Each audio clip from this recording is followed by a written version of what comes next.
اب یہ محبوبیت صفاتی ابراہیم علیہ السلام کو حاصل تھی، جس کی وجہ سے اللہ نے ان کو مقام خلت عطا فرمایا تھا، اور قرآن پاک میں ان کی اتنی تعریفیں اللہ نے کی ہیں، اتنی تعریفیں کی ہیں کہ بندہ حیران ہو جاتا ہے۔ اذ جاء ربہ بقلب سلیم، جب وہ آیا اپنے رب کے پاس قلب سلیم لے کر، اللہ اکبر، کیا سونے کا دل ہوگا جو ابراہیم علیہ السلام نے بنایا کہ اللہ قرآن میں اس کی تعریفیں کر رہے ہیں۔ شاکر لانعمہ، اللہ کی نعمتوں کا شکر ادا کرنے والے، اجتباہ وہداہ الی صراط مستقیم، اللہ نے چن لیا، خاص کر لیا اسے اپنے لیے۔ ارے میرے محبوب، آپ بھی ان کے نقش قدم پہ چلیے۔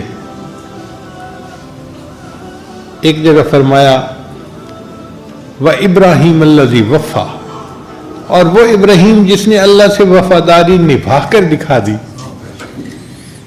کیا وہ وفاداری ہوگی کہ اللہ تعریف کر رہے ہیں؟ اللہ فرماتے ہیں کہ ابراہیم علیہ السلام سے ہم نے بیٹے کی قربانی کا جو کام لیا، ان ھذا لہو البلاء المبین، یہ بہت بڑی آزمائش تھی جو ابراہیم علیہ السلام سے مانگی گئی قربانی بیٹے کی، یہ بہت بڑی قربانی تھی، مگر اللہ فرماتے ہیں سلام علی ابراہیم، ابراہیم تجھ پر سلامتی ہو۔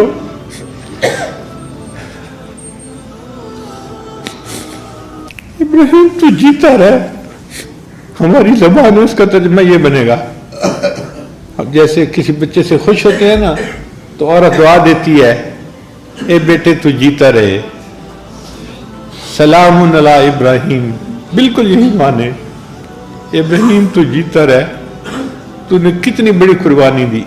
اللہ فرماتے ہیں پھر ہم نے اس قربانی کو بعد میں آنے والوں کے لیے بھی جاری کر دیا، وَتَرَكْنَا عَلَيْهِ فِي الْآخِرِينَ سلام علی ابراہیم۔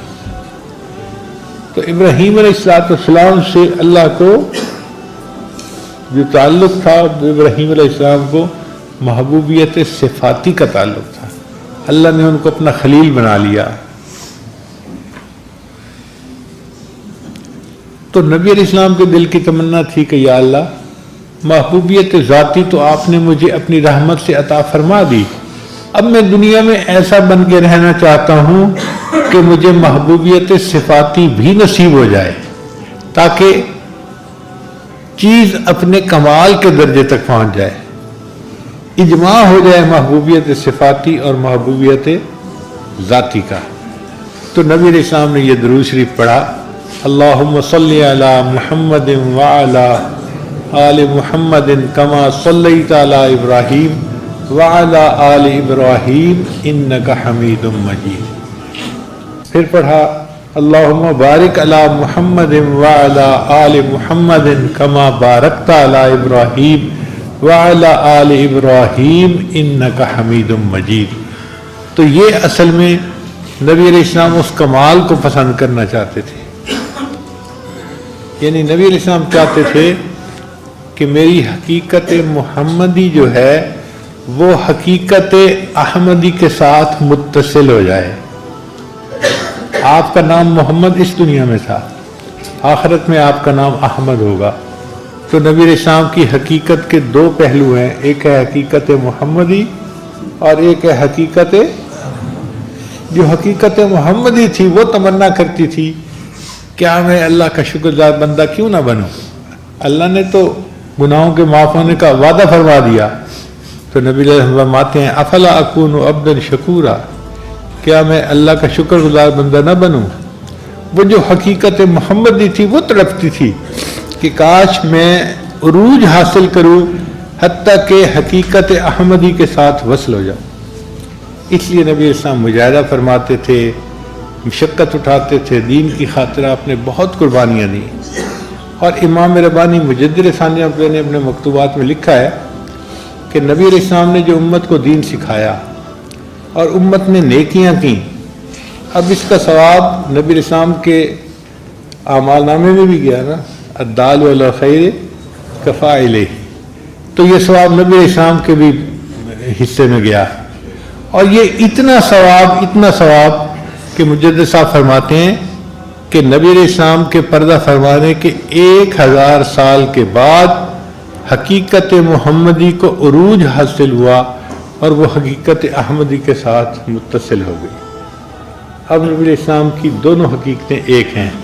آپ کو اللہ نے محبوبیت ذاتی بھی دی ہے اور آپ کو اللہ نے محبوبیت صفاتی بھی دی ہے، اور یہ محبوبیت صفاتی دنیا میں مل سکتی تھی اور نہیں کہیں مل سکتی۔ دنیا ہی ہے جس میں انسان اعمال کرے تو اس کو اللہ تعالیٰ روحانی ترقی عطا فرماتے ہیں، تو اس لیے درود شریف آ گیا۔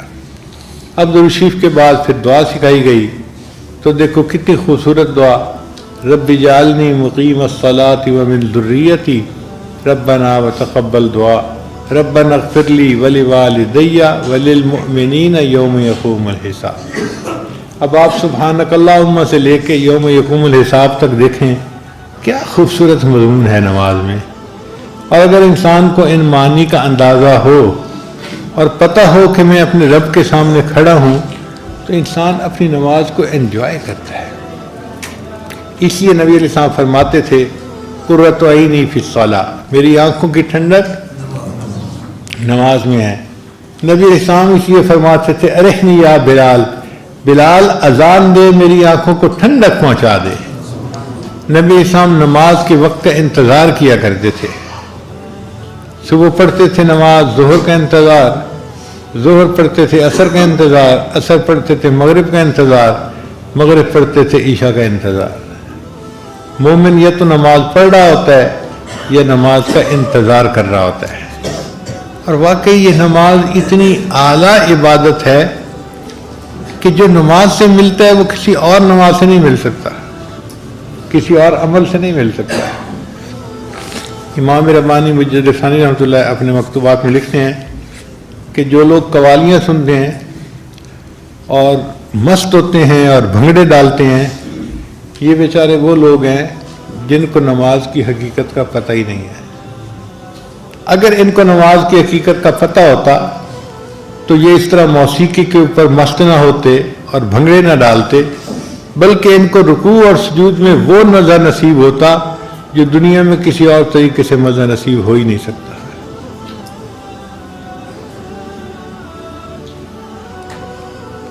اس لیے ہمارے مشائخ جو بیعت ہوتے تھے نا، تو ان کا مقصد یہی ہوتا تھا کہ اپنے شیخ سے نماز کے اسرار و رموز سیکھیں اور اپنے اکابر جیسی نماز پڑھنا ہمیں بھی حاصل ہو جائے۔ شاہ اسماعیل شہید رحمۃ اللہ علیہ سید احمد شہید رحمۃ اللہ کی خدمت میں حاضر ہوئے تو یہ کہا کہ حضرت مجھے بھی صحابہ جیسی نماز پڑھنا سکھا دیں، مجھے بھی صحابہ جیسی نماز پڑھنا سکھا دیں۔ تو شاہ اسماعیل شہید رحمۃ اللہ علیہ نے رات کو ان کی چارپائی اپنی چارپائی کے قریب لگوا دی، تہجد کے وقت پوچھا اسماعیل اٹھ گئے ہو؟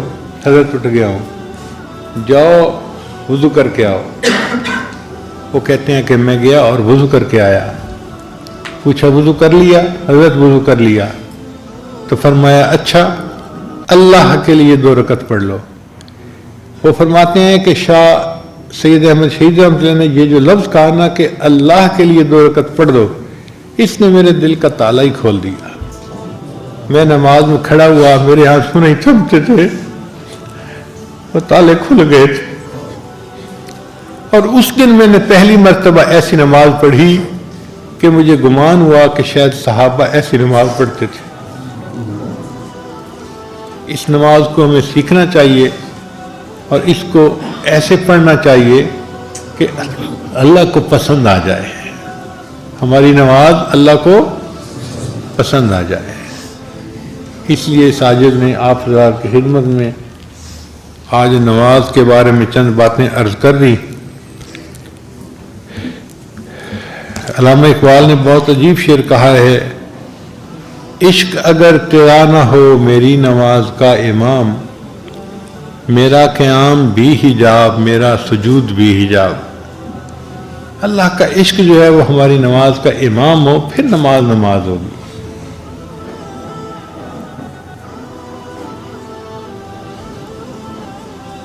اب اس سجدے کی ابتدا فرشتوں سے ہوئی تھی، کہ اللہ نے حکم دیا تھا اسجدوا لآدم، تو انہوں نے آدم علیہ السلام کے سامنے سجدہ کیا تھا اللہ کے حکم سے، اور اس کا اختتام انسان کے اوپر ہوگا، قیامت کا دن ہوگا، اللہ تعالیٰ اپنی ساتھ کی تجلی عطا فرمائیں گے، اور اس ساتھ کی تجلی کو دیکھ کر سارے مومنین سجدے میں جا فرمائیں گے، سوائے ان کے جو گنہگار ہوں گے یا غافل ہوں گے۔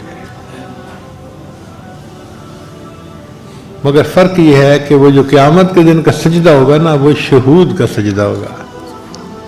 آج تو ہم غیب کے سجدے کرتے ہیں نا، کہ سجدہ تو کر رہے ہوتے ہیں، محبوب سامنے نہیں ہوتا، آنکھوں سے نظر نہیں آ رہا ہوتا، اور انسان کی فطرت ایسی ہے، اس کا دل چاہتا ہے کہ کچھ نظر آتا۔ کبھی اے حقیقت منتظر نظر آ لباس مجاز میں، کہ ہزاروں سجدے تڑپ رہے ہیں میری جبین نیاز میں۔ اللہ کبھی آپ مجھے ظاہر میں نظر آئیں تو دیکھیں ہزاروں سجدے میری جبین میں تڑپ رہے ہیں آپ کے سامنے، میں ان کو ادا کروں۔ اور یہ تمنا قیامت کے دن مومن کی پوری ہوگی، اس کو شہود کا سجدہ نصیب ہوگا۔ کتنے خوش نصیب ہوں گے وہ لوگ جن کو اللہ تعالیٰ یہ نعمت قیامت کے دن عطا فرمائیں گے، اور وہ اللہ کے سامنے اس حال میں سجدہ کریں گے کہ ان کو اللہ کی تجلی نصیب ہو رہی ہوگی۔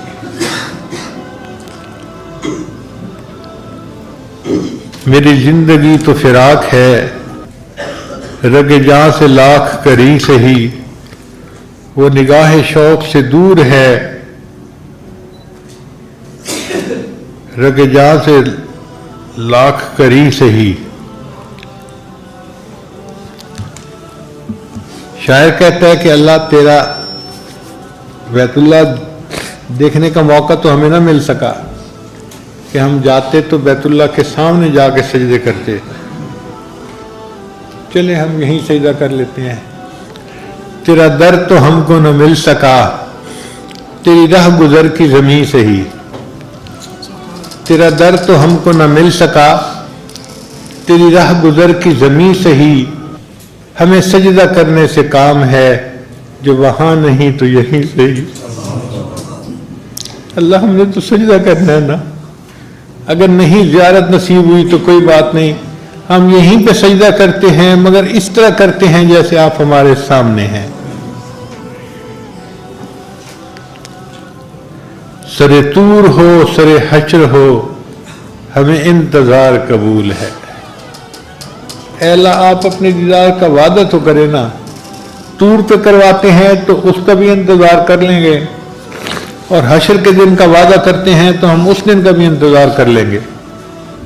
سر طور ہو سر حشر ہو، ہمیں انتظار قبول ہے، وہ کبھی ملیں وہ کہیں ملیں، وہ کبھی صحیح وہ کہیں صحیح۔ اب جب چاہیں اور جہاں چاہیں تجلی کا وعدہ فرمائیں، اللہ ہم اس کا انتظار کرنے کے لیے تیار ہیں۔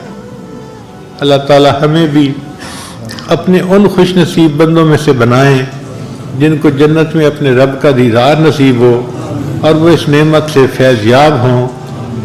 وآخر دعوانا ان الحمد للہ رب العالمین۔